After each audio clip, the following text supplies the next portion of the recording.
Hello everyone, welcome back to my new vlog. So guys, कैसे हैं आप सब? आई होप आप सभी अच्छे होंगे, खुश होंगे, मस्त होंगे। गाइस, अभी इवनिंग के 7 o'clock हुए हैं एंड आज मुझे अपनी सिस्टर इन लॉ नेहा, भतीजी आराध्या एंड आंटी जी यानी कि आराध्या की नानी एंड आराध्या के मामा के साथ हमें आज खाटू श्याम मंदिर जाना था दर्शन के लिए, जो कि राजस्थान पे है। बट मैं नहीं जा पाई क्योंकि मेरा बेटा है वो बाइक से गिर गया था और उसको चोट लग गई थी। एंड सेकंड, मेरे हस्बैंड भी घर पे नहीं थे, तो बेटे के साथ कोई ना कोई तो होना चाहिए घर पर, तो इसलिए मैं नहीं जा पाई। एंड गाइस, आराध्या को पहले से ही पता था कि मैं भी उनके साथ जाने वाली हूँ, तो मुझे कल मम्मी के घर जाना था, यानी सैटरडे को मुझे मम्मी के घर मॉर्निंग में जाना था। एंड सुबह से ही आराध्या मेरा वेट कर रही थी कि बुआ आने वाली है एंड वो भी हमारे साथ घूमने के लिए जाएगी। बट मैंने कल फ़ोन करके कहा मॉर्निंग में कि मैं नहीं आ सकती हूँ क्योंकि बेटे को चोट लग गई है एंड मेरे हस्बैंड भी घर पे नहीं है, तो मैं नहीं जा पाऊँगी। एंड आराध्या ने ये बात सुन ली एंड उसका मॉर्निंग से ही रो रो के बुरा हाल हो रखा है। इतना रो रही है, इतना रो रही है, पता नहीं वो मेरे लिए इतना ज़्यादा इमोशनल कैसे हो गई है कि गाइस, जब उसको पता होता है कि मैं मम्मी के घर में आने वाली हूँ एंड जब तक मैं घर पे नहीं आती हूँ तब तक वो मेरा वेट करती रहती है। यहाँ तक कि अगर स्कूल जाती है एंड स्कूल से उसकी छुट्टी होती है 12 बजे, तो जैसे ही वो स्कूल से आती है पूरे घर में मुझे ढूंढती है। यहाँ तक कि दरवाजे के पीछे, बाथरूम में, जहाँ कहीं भी वो देख सकती है वहाँ वो मुझे ढूंढती है, क्योंकि उसको लगता है कि बुआ शायद छुप गई होगी। एंड अगर उसे पता चल जाता है कि बुआ नहीं आई है तो बहुत ज़्यादा रोती है, मतलब कि इतना ज़्यादा इमोशनल है वो मेरे लिए। एंड पूरे घर में वो इतना इमोशनल और किसी के लिए नहीं है। तो जब उसकी मम्मा ने मुझे बोला कि आराध्या बहुत ज़्यादा रो रही है क्योंकि उसको पता चल गया है कि आप नहीं आ रहे हो घर पर, तो मैंने उसकी मम्मा को बोला कि फिर तुमने उसको क्यों बताया? तो गाइस, फिर उसकी मम्मा ने बोला कि मैं तो उसको बता नहीं रही थी, वो खुद सुन लेती है। उसको जिस दिन पता होता है कि मैंने उनके साथ घूमने के लिए जाना है तो वो सुबह से ही मेरा वेट करने लग जाती है। एंड जब भी मैं फ़ोन करती हूँ तो हमेशा सुनने के लिए तैयार रहती है कि बुआ क्या बोल रही है, कब आने वाली है। तो उस दिन भी उसने सुन लिया, यानी कि कल उसने सुन लिया कि बुआ कह रही है कि मैं नहीं आने वाली हूँ। तो मॉर्निंग से ही मेरे लिए परेशान हो रही है एंड बहुत ज़्यादा रो रही है एंड बोल रही है कि उस क्षितिज को भी आज ही चोट लगनी थी, उसको क्यों चोट लगी, उसकी वजह से मेरी बुआ नहीं आ रही है। गाइस, जब उसे पता चलता है कि इन लोगों की वजह से मेरी बुआ मेरे साथ नहीं आ पा रही है ना, तो वो उस टाइम उन लोगों को बिल्कुल भी पसंद नहीं करती है। यहाँ तक कि मुझे फ़ोन भी कर देती है एंड बोलती है बुआ जल्दी आओ, जल्दी तैयार होकर घर पे आओ, मैं आपका वेट कर रही हूँ। तो गाइस, कल भी मेरा वेट कर रही थी एंड उसको उम्मीद थी कि बुआ भी जाएगी और खूब इंजॉय करेंगे हम लोग। बट जब मैंने कहा कि मैं नहीं आ रही हूँ तो उसका रो रो के इतना ज़्यादा बुरा हाल है कि उसकी मम्मी ने मुझे उसकी कुछ क्लिप भेजी है जो मैं आपको आज के व्लॉग में दिखाने वाली हूँ। गाइस, आपने मेरे कई व्लॉग्स देखे होंगे जिसमें आपने देखा होगा कि मैं अपनी भतीजी भतीजे के साथ बहुत ही ज़्यादा इन्जॉय करती हूँ एंड स्पेशली आराध्या के साथ तो बहुत ज़्यादा इन्जॉय करती हूँ। एंड हम लोग कहीं भी घूमने जाते हैं तो उसमें आराध्या भी ज़रूर होती है, यानी कि मैं ज़्यादातर अपनी सिस्टर और नेहा और भतीजी आराध्या के साथ ही घूमने जाती हूँ। तो उसे पहले से ही पता होता है कि हम लोग कहीं घूमने जाएंगे और बहुत ज़्यादा इन्जॉय करेंगे, तो उसने इसके लिए भी पहले से ही सपने देख रखे थे कि हमारे साथ बुआ जाने वाली हैं, तो हम तो बहुत ज़्यादा इन्जॉय करने वाले हैं।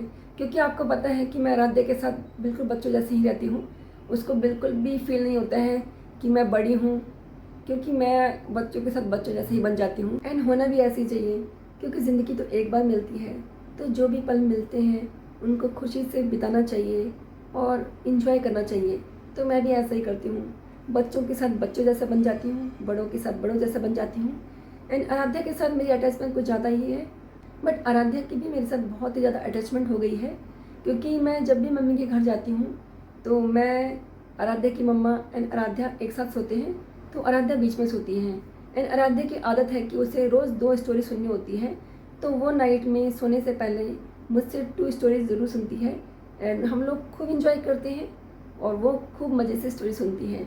एंड मॉर्निंग में उसको 6 बजे स्कूल जाना होता है, तो उसकी मम्मा उसको नहाने के लिए उठाती है, तो वो उस वक्त कहती है नहीं, मुझे तो बुआ के हाथ से नहाना है, आप नहीं नहलाओगी।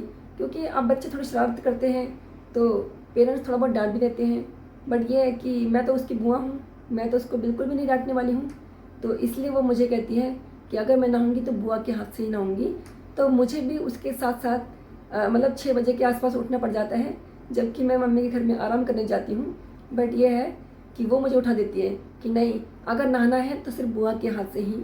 तो फिर इसलिए भी अटैचमेंट होना बन जाता है, क्योंकि उसको मैं उसके साथ सोना है, उसके साथ ही टाइम गुजारना है, तो फिर बच्चे का अटैचमेंट तो हो ही जाता है।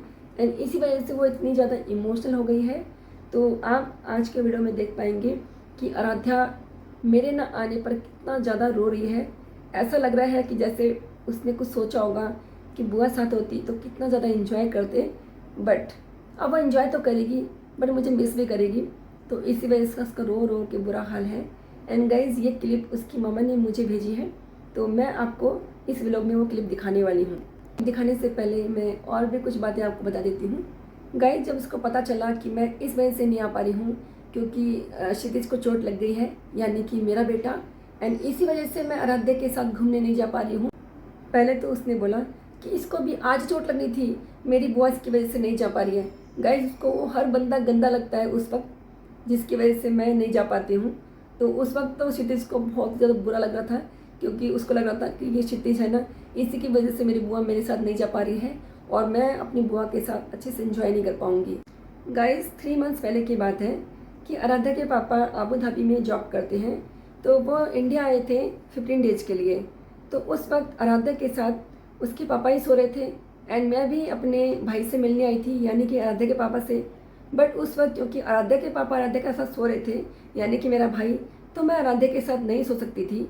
तो उस वक्त अपने पापा को भी उसने खूब डांटा कि आपकी वजह से मेरी बुआ मेरे साथ नहीं सो पा रही है, क्योंकि आप मेरे साथ सो रहे हो। तो अगर आप 15 डेज़ मेरे साथ सोगे तो मेरी बुआ भी मेरे साथ 15 डेज़ सोएगी। और इस वजह से उसने अपने मामा को, गाइस हमारे यहाँ बुआ के हस्बैंड को मामा बोलते हैं, तो उसने मेरे हस्बैंड को फ़ोन किया कि मामा जी, क्योंकि मेरे पापा 15 डेज़ मेरे साथ सोए हैं, तो मेरी बुआ भी 15 डेज़ के लिए यही रुकेगी और मेरे साथ सोएगी। तो क्योंकि आराध्या के मामा आराध्या को बहुत ज़्यादा प्यार करते हैं, तो उन्होंने कह दिया ठीक है, तुम 15 डेज़ के लिए बुआ को अपने साथ रख सकते हो, मैं कुछ नहीं बोलूँगा। और आराध्या ने स्पेशली बोला ठीक है, अगर मेरी बुआ घर पे आएगी तो उनको बिल्कुल भी नहीं डांटना है, क्योंकि आप फिर डांटते हो कि तुम मम्मी के घर पे रहती हो, तो इसलिए तुमने बिल्कुल नहीं डांटना है, क्योंकि मैं आपको बोल रही हूँ ना कि बुआ मेरे साथ 15 डेज़ के लिए रहेगी। तो गाइस, कौन सा मैं 15 डेज़ के लिए रहने वाली थी, बस उसको दिलासा दिलाना होता है, क्योंकि तुम कह रही हो 15 डेज़ के लिए, तो ठीक है 15 डेज़ के लिए तुम्हारे साथ रह लूँगी। तो इस वजह से वो खुश हो गई, बट मैं 2 या 3 दिन रह के ही वहाँ आई थी। तो गाइस, चलिए क्लिप को देखिए एंड बताइए क्या बच्चों का इतना ज़्यादा इमोशनल होना सही है, एंड बच्चे इतना ज़्यादा इमोशनल ना हो इसके लिए क्या करें।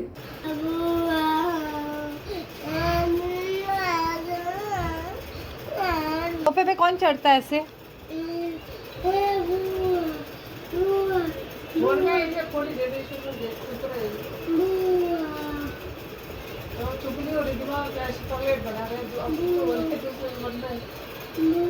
भाई रेत का इमोशनल भी नहीं हूँ चैन।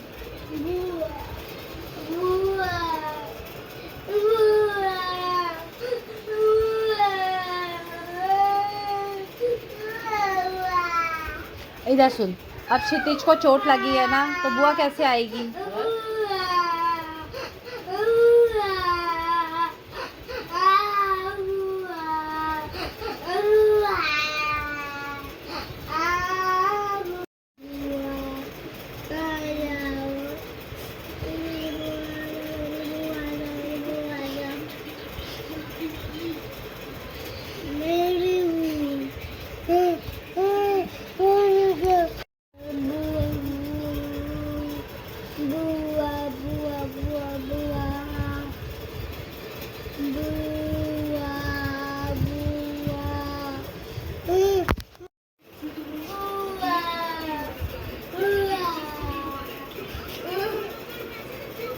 एंड गाइज, आप ही बताइए क्या बच्चों का इतना इमोशनल होना सही है, एंड बच्चे इतने ज़्यादा इमोशनल ना हो उसके लिए क्या करें।